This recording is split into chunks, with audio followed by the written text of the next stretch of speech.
Two guys talking about the good old days. Half of it's truth, the rest's a haze. If it bombed back then, it kills right now. Yeah, memories funny like that somehow. Names get dropped, stories grow tall. Every set was a murder, no bombs at all. The stand-up memories, take it as you please. Where the past gets better with every tell and tease. Welcome to Stand-Up Memories.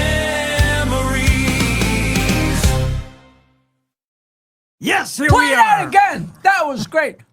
I'm sorry. Welcome to another episode of Stand-Up Memories. I'm Peter You Bales. were not paying attention. I was A told. girl snuck into this room while we were Oh. getting ready. Are you she's allowed to our say guest. girl, a lady, a woman? What's proper? Probably woman. A babe, a tomato. See, Jackie is living in 1957. Okay. Peter As long as Bales. I'm not a ma'am. Peter Bales, Jackie the Joke Man Martling, and a terrific guest. She's still, the paint is not dry on this new stand-up comedian. Leah That is Carrano. a weird thing to say Leah- about a woman. The paint is not dry. Leah What's Carrano. wrong with you? Well, you know what? You just stirred a memory in me. Remember when Laugh-In used to had a dance sequence on the show and they painted the woman in the bikini? Of course. That's what you just reminded me of. But now we have a brand new. Most of the audience was not born I when know, but Laugh-In this was is- on the radio. But this is Stand-Up Memories, and we should do what we do. Okay, go on explaining about our lovely Leah guest. Carrano Well, is a new. I comedian. heard the paint is not dry on her. She's yet. not. I meant that What the hell did as a that mean? compliment. She's a new comedian. Oh, welcome. Welcome right, to and the fold. Leah, you. you will have a chance to speak at some point during this podcast. But let me just give you a proper introduction. I know Leah because she's taken my stand-up comedy class, Stand-Up University. I think Helen Keller knew that. Okay, good. And she's been out there. And what she's been doing out there are the dreaded open mics. You have to get stage time to become a comedian. And she's out there All doing right, I it. have to ask you, how long ago was she in the last class or a couple She's classes only ago? been doing it for 4 months. Woo. Yeah. 4 months.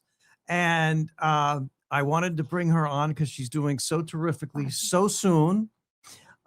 She's got a great act because, an act starts with just a few minutes and you keep adding minute after minute after minute. And I wanted to talk about the process. A lot of people, new comedians, people who are interested in trying stand-up, watch this podcast. And we've got somebody who's actually doing it. And her name is, one more time, Leah Carrano. Hi, now we're going to talk to Leah and let her talk. You are from? Long Island, Suffolk County. All right, Oh, beautiful. Yeah. Born and bred. And Suffolk County, good old Suffolk County, Suffolk County. out on Long Island. And you took our stand-up comedy class at the brokerage in Belmore on the South Shore. And, well, how do you, we get people who want to start out and try stand-up for the first time. For a million different reasons. For a million different reasons. For you, why did you walk into a stand-up comedy class on the day? You didn't do it 5 years ago. You didn't wait another 5 years. You walked in, you were ready. Why? Why did you do it when you did it? It's a great question. I wish I had a really witty, funny answer. Don't worry about I it. don't. It's always something I want to do. It was like a bucket list thing. So it was bugging you forever. Forever. Since I'm 10 years old, when my friend's mother told me I should be a stand-up comedian. Wow, when you I were was 10. 10. So when you got up in front of a group at least like a PTA or a meeting or Yep. with friends or Yep. whatever. I entertain people all the time. I speak a lot. And I said, I just want to learn the craft, the art. How do people do it? How do you learn it? I've always admired comedians. I've always gone to stand-up shows and just the whole thing Okay. I So love. what caused you to pull the trigger? I don't know. I think I'm just getting older. And I said, you know what? If I don't do it now, like I'm never going to do it. And why That's not a perfect now? reason. Perfect. If not now, when? Were you Right. nervous walking through the door? Yeah. Yeah. It took me a while to pull the trigger. I said, I would go from this is the most ridiculous idea I've ever had to why not? Why not me? And I would vacillate back and forth and back and forth. So did you go to, once you decide you wanted to do it, you would go to shows and watch and try and envision going up there and like, that's No, a I great didn't idea. It's a even- bit, I didn't even get that far. When I was going to shows, I wasn't thinking I was going to do it. All of a sudden in the winter, I don't know what happened. I said, I think I'm going to just go take this class. Like, why not? Good. I'm going to just go for it. Good. You hear that, everybody? Just do it. Standupuniversity.com. now, how did you hear about, how did you hear about Humpo's show? My Humpo. friend, my friend from high school, Tugboat Manny. Yes. Ah, So that I had seen Tugboat Manny, funny enough, at a funeral. This is not funny, and he came up to me and said, I love the work I do work with students and athletes. And he said, I love what you're doing. That's great. I said, I love what you're doing. Like, you're out there doing stand-up. So then a couple months later, I sent him a message. I go, I'm thinking about doing this. He goes, you have to take, Peter's class and Rich Walker's class. It is the best. Go do it. Don't hesitate. And he kind of nudged me a little bit. And I said, okay. And he kind of gave me a little. so the "Just do it." stepping stone was a funeral to the Peter Bales comedy. Yes, class. it's a natural Progression. progression. Natural flow with a little bit of Of course. Tugboat Manny thrown in. Tugboat Manny has been on our show. Of course, Rich Walker, my partner in crime, has Great, been on the show. great people. Great people. Really And good. now let me ask you. Now, you know Tugboat from, High school. high school. wow. Yeah. I mean, we haven't seen each other in a million years, but Facebook and What town? Setauket. So I knew he was doing comedy from Facebook. And then I said, and then I saw him at the funeral. That was like, I can't Go ahead, imagine. Peter. You and Manny were probably not in the same social circle in high school. Well, you don't know that. Well, I kind He might have weighed 1/3 as much. You would have been popular and active and I definitely was. I mean, we were both athletes. He played on the football team. I obviously did not, but we ran in different circles. But we knew each other from junior high school. From Okay, seventh that's grade. nice. So it was a nice. We knew who each but other. he never were. asked you out in high school. No, right? he did not. No, that would have been awkward. He wanted to. He wanted to, didn't he? He probably, well, come on. So, So who, Sounds like you want to. me? Yeah, you want to go out with Manny. Yeah, I do. I would love to go out with Manny. Now, listen, who made you laugh when you were growing up? When you were a younger person of yourself? Who's the first comedian you remember as a kid? What's the first funny thing you saw as a kid? the honeymooners. Oh, good. Okay, good. Well, That's a great- I mean, answer. that my dad would only watch, what he wanted to watch. The honeymooners were one of the, I remember. So you could our- watch the show, but you could also watch him watch the show. I could watch him watch the show. And comedy was a big thing in my house. Definitely was Carol Burnett was big. Yes. I mean, way back. Danny Kaye, Red Skelton, Yes. the whole. Bob Newhart. Bob Newhart. I mean, the best. So that's like old. That Peter asked me when I was a kid. And then when I got older, Seinfeld was just my favorite. Yes. That was older. But as a kid, that was Carol Burnett. Anybody else in your family do comedy? or any show business? Or? No. I'm the only one. So you're the lone wolf. I'm a lone wolf. Lone You're wolf. a lone wolf. I'm a pioneer woman. So you go out. You're a professional. You're an educator Mhm. and a coach. Now you coach. Mm-hmm. I What used do to you coach? coach volleyball, and I work in a high school, so I work with a lot of students. So and you're a kids. professional person, Mhm, and now you do comedy, which is very, very different. mhm. Now, the first thing you do when you go into comedy is you have to figure out what you're going to talk about. Topic. What's Mhm. the topic? And then the premise is your special take on the topic. And the punchline is the surprise or the twist that makes the audience laugh. Yep. So when you started thinking, what am I going to talk about? What did you hit upon right away? Like the first couple classes? The obvious things were my Yeah. kids. I have 4 kids, Yeah. teenagers, most of them. Well, there you go. mean- There's material right there. Wow. Yeah. Never ending. never ending, endless material. My husband is a plethora of material as well. My mother Your mother. is an endless supply of, Now, is she funny? not on purpose. Gotcha. Not on purpose. Gotcha. No, not funny. Not So funny. you're Yeah. so you're all set. You've got a Oh, treasure trove. It's endless supply. The biggest challenge as a new comic for me personally is typically not topic and premise. Punch. I struggle with that Okay. misdirection. I think that's difficult for me, and I'm learning. Well, That's fair. It's topics are difficult to come up with. Premises are difficult, but probably the hardest thing of all is the punchline that needs usually to be punched up and Yeah. made stronger. Right. Okay. Now, You- does your family have any problem with you taking them to task a little bit? Not yet. I mean, have they been out to see you? My oldest has seen my act. What did he say? She's 23. she's a she? She loved it. She loved it. She loved it. My husband loved it. She was like, it was way funnier. You were way funnier than I thought you were going to be. Well, that's a I compliment. took that as That's a left-handed wonderful. Now Yeah, what? Now exactly. what? The biggest hurdle being mommy. for me in comedy. No, I mean your own mother seeing you. She has not seen. Would you? Well, you got that, very that could be quiet. awkward. Yeah, I- she's a different generation. She will appreciate. She appreciates show business. She loves movies, and I think she will be okay. I think she'll be okay. But I'm not there yet. I haven't brought her to a show. Is your yet. father still with us? He is not. Oh, He is not. he would have loved it, He right? would have loved it. You would have loved it. He would have loved it. My dad would have loved it.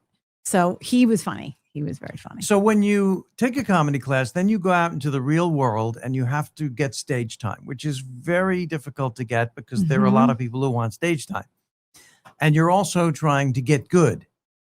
Okay. So you go to open mic nights, which can be challenging. Would you care to elaborate on Let how, me ask you first. how- Open mic nights, would that be governors and the brokerage? Or are we talking about no, we're talking little about little restaurants pop-up here and shows there? in restaurants and bars. Yes. which are so tough? Technically, a governor's would not be a development room. No. You should go there when you know what you're doing. But now you're hitting these little hole in the wall places. Yeah. Well, tough, right? It's tough.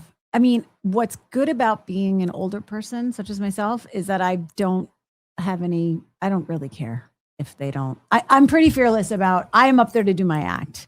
I'm going to do what I set out to do. They like it, great. They don't, I still have goals about what I want to What works, accomplish. works, and what doesn't work out, and Right. in with the new. and- Correct. But sometimes the only audience is other comedians waiting to go on. Mhm. And I always say, you can perform for two people, and you can tell. Mhm. You've got to go through the material. You've got to get used to saying it. You've got to learn it. You've got to tweak it. Nowadays, at these open mics, are comedians supportive of each other, or are they like sitting on their thumbs because any laugh? Honest get, answer. they don't Honest get- answer. And I'm not going to say anything, but give an honest answer. To I that. will. Do you want me to give you an honest Yeah. answer? Most of them are supportive, but some are there to do their own thing, and it's okay. I don't.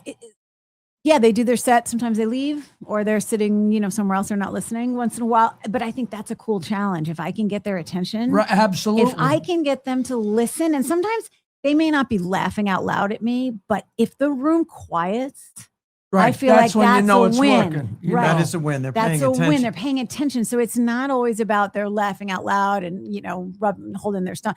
I'm like, they quieted. If they're paying attention, Yeah, like- that's everything. Right. So I've done some music open mics, which are interesting because they give you more time. So instead of having 5 minutes, I can go and he'll go do 10, 11, 12, which is Now, great. do you have music in your act? No. What but does a music open mic So mean? people go up there and do their musical acts, and they allow comedians to sort of jump in. And Once So in a they'll while, play yeah. like a couple Yeah, songs, and yeah, you get 10 correct. minutes. And Yes. And they're great. It's difficult because the room can be a little bit haphazard. It's not people sitting at stools, but they're there for music. But if I've gotten their attention, and I'm like, okay, this is good. So it's giving so me, you're getting the hard bark on you. That's good. that's good.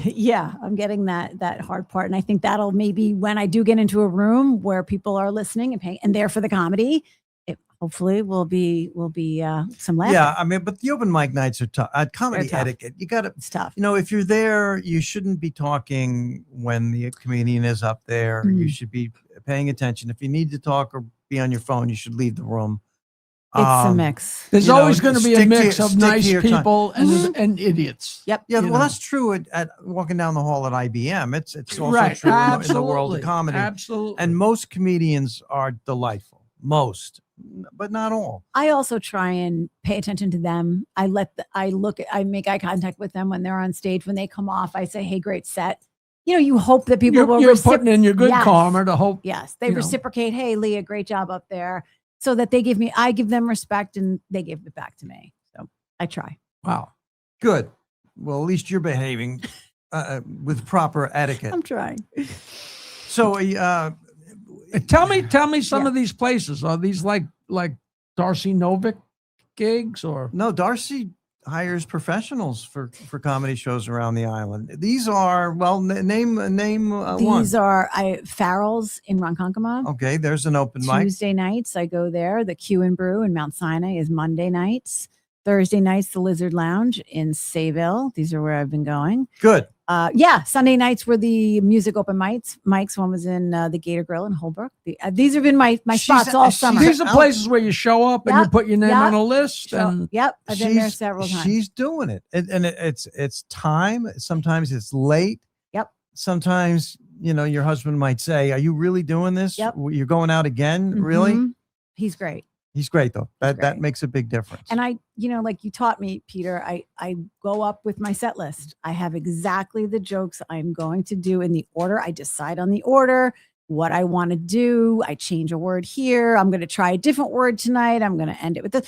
So I'm doing that. I am doing the work. And some nights are great and they laugh. And then some nights it's crickets. And I'm like, okay, and I make a joke like, oh, I guess that one wasn't so good. I'm gonna take that one off my list. Yeah, but it could have been good, but you don't have an audience that's capable of giving any response. I'm trying. Yes, but it's hard. So it's hard to gauge. When I first got going, the rule I set for myself, and I don't know if it made any sense, I would do something and if I would give it 3 times. And if by the 3rd time they haven't laughed, I'll get rid of it unless it's something that I'm really fond of. And I'm like, tough crap. You guys are missing it. This is funny. And I pretty much stuck there. I used to tell people, I don't know if it makes any sense at all. But if you love it and you think there's something there, you're going to keep right. And as time goes on. See, I would give it 9 or 10 years. And you're still in your act. I know. I said to an audience the other night, I said, that Jimmy Carter joke is funny. Give it a chance. For God's sake. He'll come around. Oh, that's funny. I saw, because I do nothing but jokes, old jokes. And I just tell them one after the other. And there's some jokes that just don't get the really big punch that they should to be in my act, but I like them too much. And there's other jokes that I almost want to say, I can't believe you're laughing at that. But if they're going to laugh, there's some jokes that I think, how could you not see that coming? But they don't. So, you just ride with the audience decides what's funny. You ultimately don't. Right. Okay. But when you're at an open mic night and you're trying to get any feedback at all, first of all, just say it, get comfortable saying it. Sense you're looking at the audience, their faces. I mean, if they've heard it 5 times, don't expect them to laugh if it's other comics, but just get a sense. You'll start to feel it, and then you will get quote unquote real shows. Yeah. And then what do they get? Like, how much time do they get? 5 minutes? 10 minutes? 5 minutes. At Bobby's mic here, we got 6. Which was great. Even that extra minute for me was huge. That was like 2 more jokes. And I know 5 minutes, if you're not doing well, is a long time. But for me, it's not enough time because I want to do the ones. You want to develop stuff. Right. I need more. I need a little bit more so I can throw in some of those, mix in some new ones, play with them, but also work on the older ones and get them really good. But I did do a show. I had my first show. I did 10 minutes. First quote unquote real show? I was paid. So you were paid. I was paid, not well, but I was paid, and it went great. I did 10 minutes, and it was good. I messed up a joke, and I had to kind of go back, and it was fine. Whatever it happens, but it was real, and I did exactly 10 minutes, and it worked out. How great did it feel when you got handed money for doing comedy? I can still remember Vic at the Rainy Night House handed me $20, and I felt like one of those guys that wanted to pin it on the board. Yeah. I saved it. I saved the envelope, and I'm going to keep it. And it was a special, it was a special night. And my daughter and my husband were in the audience. That's all I had there. I only had 2 people. It's not like I filled the room. I should have, but I didn't. Bring people. Yeah. But I just wanted to see what an audience, how they would react. Like not an open mic I've been to 5 times where they know my Yeah. act. And some that I thought were going to be great were okay. And the others, because I listen back and I listen to the laughs and I take notes. And I was going to ask you, do you tape every show? every single one. I always tell people that's the Every first one. thing I say. You religiously tape every show and listen back to it. Yep. Yeah, I know. was bad at that. It's tough to listen to It's yourself. really hard. I don't do it the night of. I do it the next day. I need Yeah. a minute to just let Yeah. it sit. And then I write down each joke, what worked, what didn't. This one was You know, it's meh. funny. I will never forget the first time I saw Peter's act, because I also Here saw we it go. the last time I worked with him. No, but it's great. You know, Well, I want to turn the tables on you guys. If you could go back, let's talk about memories. And you're me. What advice would you give yourself? I would say keep doing what you're doing. You have to. Those open mic Mm. nights are tough. You got to keep doing them. Okay. Stage time counts. Mhm. Try the new ones. Mm. Figure out your order. Figure out. I always say open with your strongest, close with your second strongest. Okay. But remember, you're at those. You're not getting when those shows where you're not getting paid. You're there for yourself. You're there to work out. Right. So don't worry so much about how you're doing. Just worry about getting the jokes out, Mhm. figuring out what's working, what's not working. Most of all, shortening it up. Yes. That I've learned from you guys. Set, Oh, yeah. set Trim up, the fat. Set Trim up, the trim the fat. Trim the fat. Yep.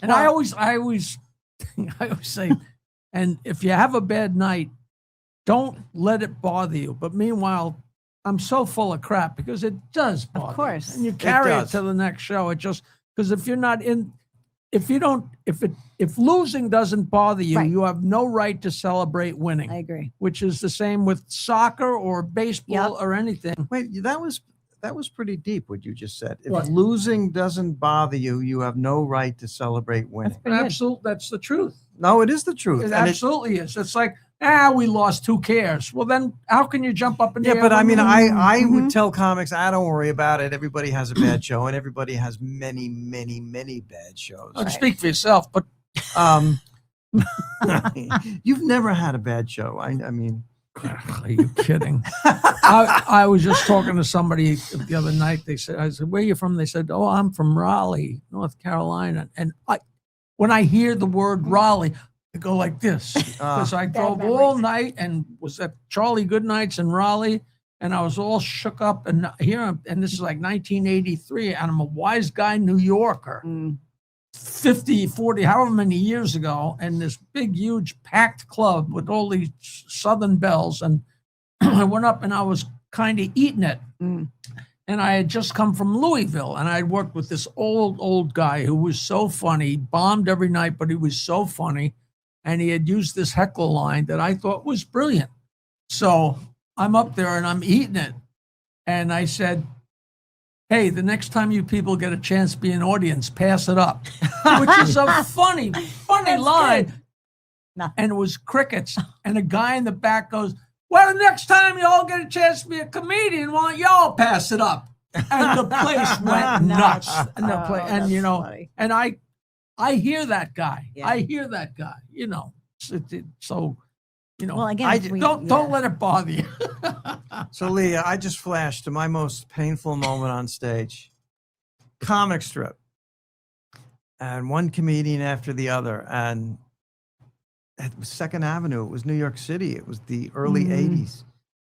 And Olivia Newton-John. Oh, I had a crush on her. Oh, she was so beautiful. You and the rest of the She world. comes in Yeah. by herself, and they seat her right in the center of the room, and she's sitting there That would be watching the distracting. comics.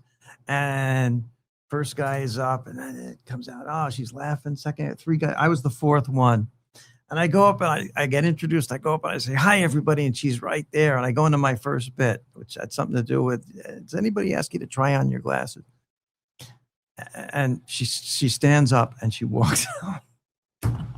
Ouch. She walked out on it. Wasn't, she didn't watch enough of me. It's not Maybe that she had to go to the couldn't even bathroom. form an no, opinion. she didn't come back. She did not come back. Now that should have been some kind of an indication to you, Peter.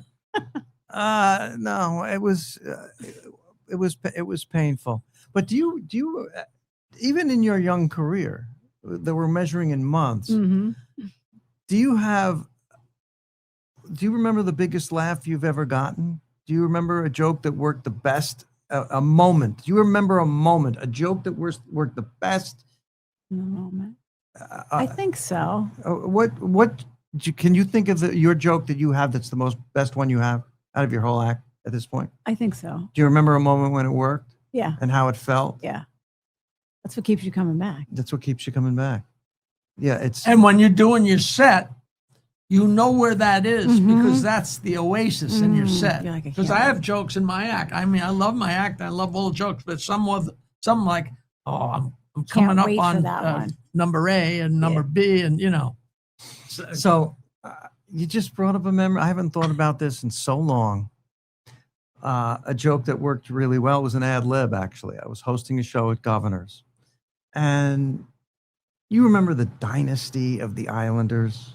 Of course. It was in the 80s. I knew nothing of hockey except those guys were huge comedy fans, and they packed the East Side Comedy Club. They would come out. The Islanders would that's come out. cool. And that was right when they won like 5 championships in a row. And I didn't know from Adam, but they were big fans, So I'm hosting at Governor's on Long Island in Levittown, and I'm working the crowd. And I say to a woman in the audience, somehow the woman, I'm from out of town. And I go, well, where are you from? And she goes, Vancouver. And I go, oh, cool. Yeah, that's Canada, way out in the West. And she goes, yeah. And we just won the Stanley Cup. And I said, hey, this is Long Island. Let me know when you win more than one in a row. Oh, Jesus. The place, I've never had an ad lib. Wow. It was Saturday night. It was your packed. side. That was perfect. An ad lib that got a lot of the audience standing. That's And I haven't thought about that for years. That's a good one. I was killing a crowd at Rascal South. We used to pack them in like 400 people. You couldn't move. And I had a table full of about 8 guys, and they were all Howard Stern fans, and they were drinking, but they were rowdy, but they were great. There was one guy who was talking out a little too much and I said something, you can't go back and forth with a heckler. You got to hit him and then let it go for a while. And I hit him a couple times, and but he was drunk, and he was wearing a jersey. I think it was a Devils jersey or whatever, but it was a hockey jersey with whatever name on the back. And about the 3rd time, I said to him, "Oi, you! Out in the hall! 10-minute penalty." And bouncers came and took him out in the hall. It was the most creative heckle thing I ever did. Yeah. And 10 minutes later, they brought him back in, and he shut the hell up. It was, Oh, that's fine. that's my only hockey story. Yeah, you're at the beginning of a long journey. It's a cliche, but it's true. It's a marathon. It's not a sprint. You should be aware you're almost certainly making lifelong friends. Most comedians are absolutely wonderful. We all share a certain insecurity because a big part of this is, But you're all in a foxhole together. Right. You really are. But a lot of it's, hey, pay attention to me, dig me, as George Carlin used to say, dig me. But people also have very different reasons for going into stand-up, and I'm sure you have your own. Enjoy it. The trials and tribulations are going to bring you closer together with the guys and the girls that you're seeing out there. Yeah. I feel like we're in it together. We're like you are in it together. trauma bonding, Yeah, we're all it is. in this- And Absolutely. we used to call it in New York City late night. Because at the comic strip, they put us on after the regular schedule was over and there were still a few audience members left. We went through that together and we'll never forget it. We could never do it again because it's so hard. He won't tell you, but Bales went up one night really late at the comic strip, and the lights are in your eyes, and he's up there and he's working his ass off. And Jerry Seinfeld walked up on stage and said, "Peter, there's nobody out there." He was working. Did I get that? He gets on my case I've told that story too many times, and now you just told it for me. Oh, that was a good one, Peter. Oh, look the at old this. clock. The old clock on the wall is saying wrap it up. Yeah, we're getting the It's signal to saying wrap it up. I think that maybe Leah's a little bored with you, so I think it's the time to. This has been so much fun talking to Leah Carrano. She's an up-and-coming comedian. Thank you for coming on and sharing the process. I really do mean that. And improving the look of this show. She's a little cuter. I don't know if you're allowed to say cute anymore, but she's a little more handsome. I don't know if you can say that anymore. Well, Jackie, you're living in 1957, so say whatever you want, but this has I been... will plug my dial-a-joke, which I have never done before. 516-922-WINE. Use your finger. 516-922-9463 was created in 1979 to plug the show at Cinnamon in Huntington on Long Island. That was the first actual comedy show on Long Island, and it sprouted everything. Sprouted from whence came so much, please. And also keep blowing my own horn, which is not good for my back. I'm doing a show with John Ferrantino and Richie Minervini on the new Stotterdam on the Holland America line. It's called the Long Island Comedian Reunion Cruise. It's February 14th through February 21st. 7 stops, 7 nights. I don't think it's that expensive. And we're all going to do our shows, and we're all going to be hanging out and telling jokes. And Ferrantino's doing a seance, so you can look for me because I'll be jumping overboard when he does that. And we'll have lots of fun, lots of jokes. Lots of right. goofiness. Jackie's on a cruise. I'll be at Pizza Hut in Hicksville in 2 months. And hard to believe, but people actually be jumping out of the windows at Pizza Hut. Listen, I want to plug Paradise Studios. That's where we do our podcast. Thanks to the owner and operator, Bobby. Any audiovisual needs you have, you want to do a podcast, come here to Paradise Studios. And he even has the Long Island Podcasting School. And he will help you improve your podcast. He'll get you started if you're starting from scratch. He does it all. He does it all. Bobby, here at Paradise Studios, the Long Island Podcasting School. And also thanks to our producer, Michael Zinn. Our producer, Michael Zinn, has been known to get things right here and there. Catch everything, a lot of the stuff produced here at Paradise Studios on the Strong Island Network. And thank you again, Leah. Leah, you've been great. And she will be back, and we're going to check in. Yeah, we're going to check on your career. We'd love to come back. We have Absolutely. one of those little thermometers where, like at like a telethon. Like a telethon. I like it. When she rings the bell at the top, we know that we're successful. And finally, you can stop telling those jokes. All right. I'd love to come back. Yeah. Good. Thank you for having me, guys. You're very welcome. Thank you, Leah Carrano, Jackie the Joke Man, Martling. I am Peter Bales, and we will see you again on Stand Up Memory. Thank you.